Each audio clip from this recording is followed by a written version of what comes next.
Greetings to you all.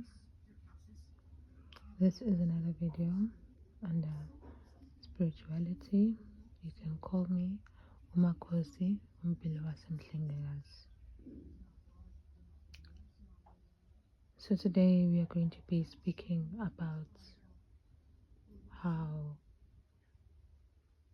our traditions, our religions and cultures all combine to form one spirituality. Singakubona kuningi izizwe eziningi, but then at the end of the day we need to be able to separate spirituality from traditions, from our religions and from our cultures. So ngithini mangibeka kanje? Mangikhuluma kanjena ngiqonde ukuthi usiko lwamaNdiya kanye nosiko labantu abamnyama yebo luhlukile ngezimo zokuthi usiko lwabo nabo nathi sinolwethu usiko. Kepha kamoya, when we really get deep into spirituality, we find it that ekujuleni, and at the end, once you are able to reach that consciousness, it all just leads to one thing. And if uzoqala ukubheka kahle, ziningi izinto esizenzayo thina nabo abazenzayo, abazenzela nabo into ethi mayifane in terms of the purpose of what they are doing, their practices.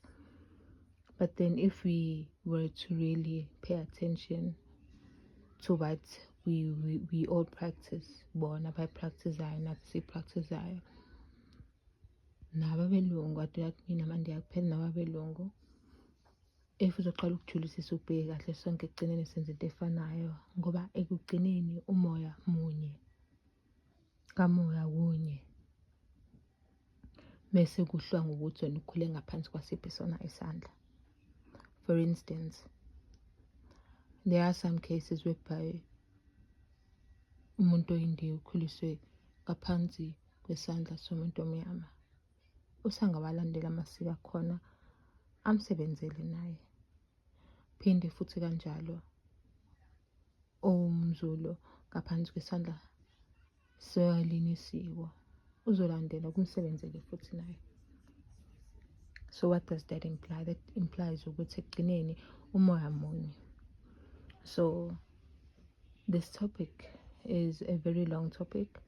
I'm not going to say that I'm not going to finish everything that I have to share in this single video. So I might separate my videos to part 1, part 2, etc. And so on, yeah. So kungani ngisho kanje, kungani ngibeka kanje? So what I'm going to be sharing right now is from my experience, my understanding, and the wisdom that I've gained throughout my journey thus far. And I do not wish to be biased to any culture or religion. And angenzela ama video to put up a debate, whether on social media, noma iyiphi. So that is why I'm not going to be sharing my real name or real surname njengamanje. Maybe in the future I will, and I really hope this video finds someone who needs it and someone who resonates with it. And if you do not resonate, but just carry on scrolling through YouTube and leave the videos alone. But if you're interested, you could get into my channel, check some other videos. As this is my second video from the first one I did yesterday episode, I'm hoping by the time mhlawumbe sekufika nangakuwe ayobe sekhona namayini lapho uzothola khona usizo. So looking engikusheshayo nje manje into engirealize maybe part nendawo kwi-journey yami if ngiqala ukuqhathanisa. So I don't understand why ngiqala ngidedela lolu lwazi kubeni mina ngaphuza ukulithola, but the whole reason why is because I feel like okuningi kuvuleleke after kona. So I'm sharing this video for someone out there yena ukuthi angaqali alibazisele kuleso stage. And if ungaka-accept leyo nto leyo, I'm not forcing you to accept it, I'm not forcing you to understand, but I'm just reaching out to the person that resonates to what I'm saying. If now so feel now kulo level leyo kamoya. So la I'm going to be sharing yonke into nje ehlangene kamoya and how it incorporates each other. Ukuthi uhlangana kanjani, kungene kanjani okunye. So what I'm gonna first be talking about is indaba ama-chakras. And ama-chakras, okay, another thing that we have to understand ukuthi sometimes ezinye izinto sibiza into eyodwa ngendlela ezihlukile, as I mentioned from this other video that I posted under introductory, ukuthi at the end of the day sibiza into eyodwa ngendlela ezihlukile based on our religions and our cultures. So la ngizobe ngikhuluma ngama-chakras. Ama-chakras, so i-Google ne-definition yayo. And ama-chakras, if uzoqala ukubheka kahle ulandelele, kuthiwa umsusa awukho kwisiZulu, angithi umsusa wayo ungaphansi kwesimo sesiko lamaNdiya. But right here, uma uzoqala ukubheka kahle, ama-chakras ayasifaka nathi abantu abamnyama. And the reason why ngisho kanje, ngizojula njengamanje, and I'm speaking from experience, angizwa ngabantu. So lokho engikhuluma ngakho ngiyakwazi, ngikwazela kumina nokukuthola kwami, nokwambulela izidalwa sami and my spiritual guides izithunya nakho konke. Sisazongena nakukho lokho regarding izithunya nokunye. Njengoba ngisho ukuthi lokho engiqala ngakho mina angiqalanga ngakho, lokho engiqala ngindedelela kona angiqalanga ngakho.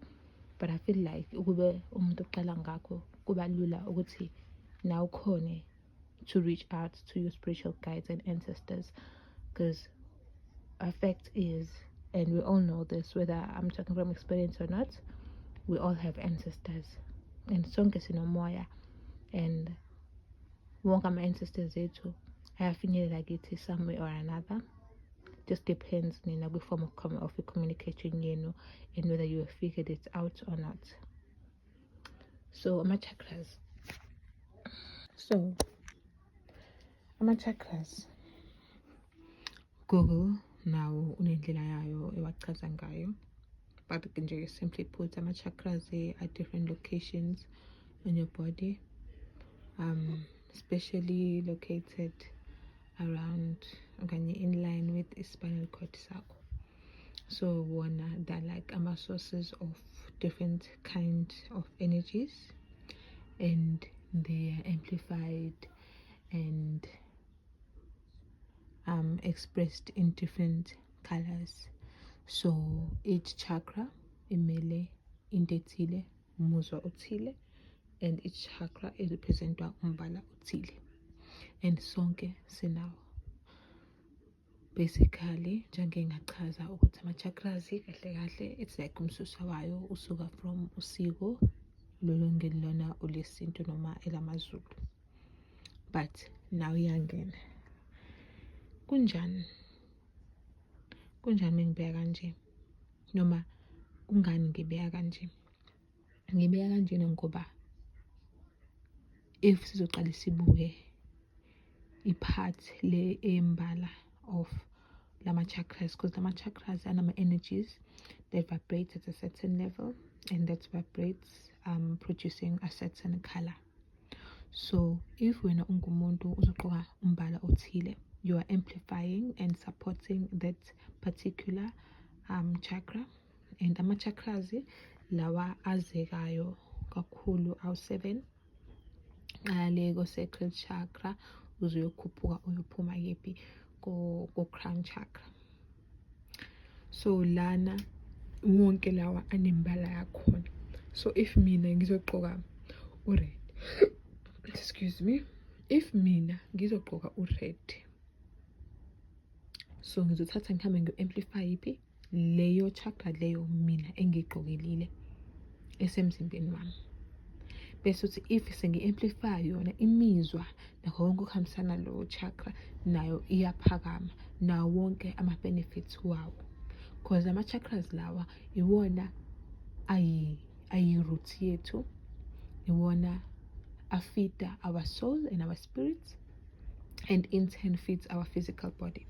Because okunye esimele sikwazi ukuthi yonke into eyenzalayo emzimbeni wethu that portrays itself physically, ngisho izigulo zenyama zisuka kamoya. Ngeke uze nesigulo senyama esingaqalanga kamoya. So umoya wona wakha okumele kwenzeke enyameni. Umoya usuke usugqugquzela inyama ukuthi hayibo wena sekumele ubheke manje, because at the end of the day sisonke iso lethu kamoya kanye ama-subconscious wethu alele ngale ndlela ukuthi okunye okuningi asiboni kamoya. So therefore imoya yethu, since imoya yethu yazi yonke into, because imoya yethu iyazi konke ukuthi we just do not have access to that knowledge. Khona izinto ey'thile ezike zavimba. I'm gonna get to that topic one day. But ngifuna ukubeka la ukuthi imoya yethu yazi kakhulu and ikwazi konke okwenzakala kamoya.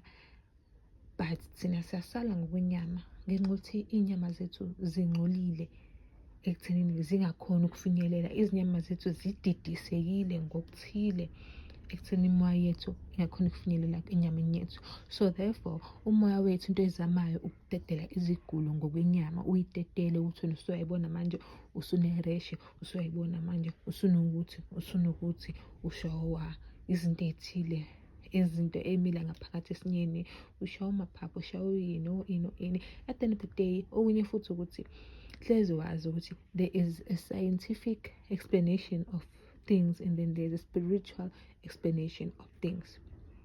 Ilapho futhi lapho iqala idide khona, kanti asazi ukuthi kuze kuvele physically indaba iqale ngale kamoya. Once you delve into umoya wakho, ulungise izinto zakho zikamoya wakho, then kuzophumela physically. We manifest kamoya then kuze kube physically. So sometimes okunye thina sikumanifeste but abanye basimanifestela kona gcine sekuphumela kwenyama. There I'm talking about ukuthakathwa nokukhulunywa kabi namagama and everything like that. Remember futhi enye into ukuthi ulimi lunamandla kamoya kakhulu. So nawe gada izindawo ey'phumisela ngomlomo wakho ngendlela okhulelwa ngazo kuzona. So uthi ngingaphumi off topic ngela indaba yama-chakras. So uzocathi amplify yona leyo moya loyo noma leyo mbala lowo mhlambe ukuthi uphakame ngaleso sikhathi leso. So sengihlanganisa kanjani into nesintu ukuthi ngitshengise ukuthi lapha umoya we all under umoya owodwa ukuthi siwuphatha ngendlela ezingafaniyo. So la sikhuluma ngomgogodla, there's something that they call i-kundalini energy, whereby bekhuluma ukuthi there is a dormant serpent that's lying at the base of your spine, and iyakhuphuka activate each one of these chakras izophumela kwe-crown chakra iphumele ngaphezulu. And it is said that once yakhuphuka izophumela ngaphezulu, this energy, if wonke lo line ama-energies wakho olelo umgogodla wakho uyawaphakamisa and activate them all, uze uyophumela phezulu, uzobe usuvulekile kamoya isimo sakho se-consciousness. Chaza kanjani ama-chakras and the kundalini awakening. Nakho sibuyela kule part le serpent and it's lying dormant laphana kumgogodla. Now sengizoletha indaba yokugida, ukugida kwezangoma. Sengizoletha isimo sesintu, ngizozama ukuthi ngivezele nabanye nami ngisena ngiyembulelwa kuona kukwena ukuthi ngithatha kanjani. So lapha the time ugida khona lento yakho activate umgogodla wakho, this dormant serpent lying at the base of your spine uya-activate ukuba ikhona ukuphakama, izo-activate wonke lama-energies wakho uzwazi ukuphumela le phezulu kwi-crown chakra. Angithi kuthiwani, kuthiwa once ile kundalini awakening reaches and then you have activated all of your chakras, laba wonke kumgogodla wakho azofika ngaphezulu lapha kwi-crown chakra, ugcina usuvuleleleka kamoya, consciousness yakho iba so high.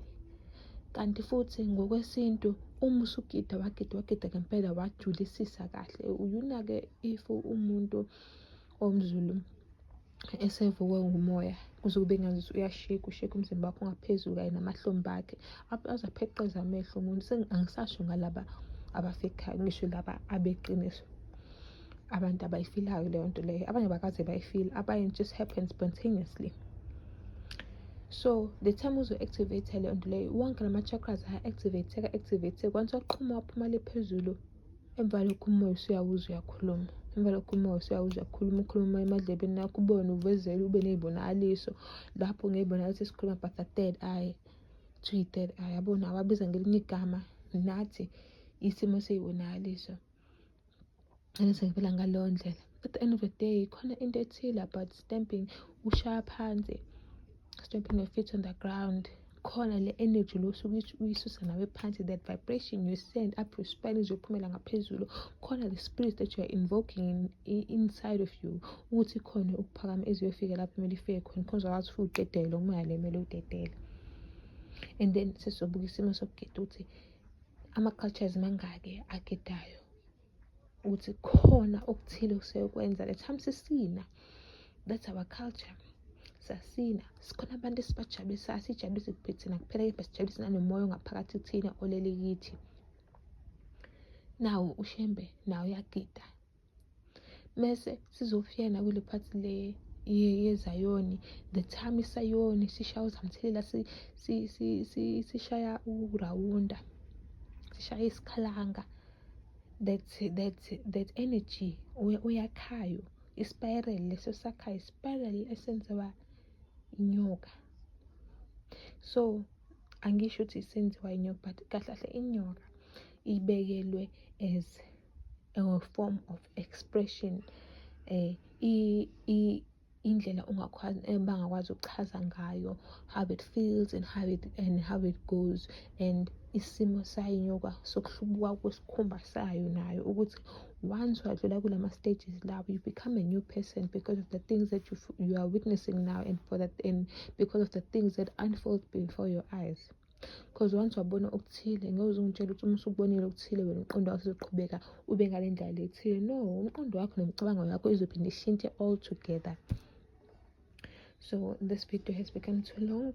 I'm going to be doing a part 2 of le video le, sengingenisisa deep ngesimo ke manje sokuthi lama chakras lawa wona asiza kanjani, and how are they activated, and when they are activated asiza kuphi, sifinyelela kanjani, and how does it connect with umoya owuthina noma oyithina ongaphakathi kithina, and umoya ongaphandle kuthina wemoya ezingcwele ongumveli nqangi, and imoya yezidalwa zethu noma yezithunywa zethu kanye laba segazini lethu, which are our ancestors.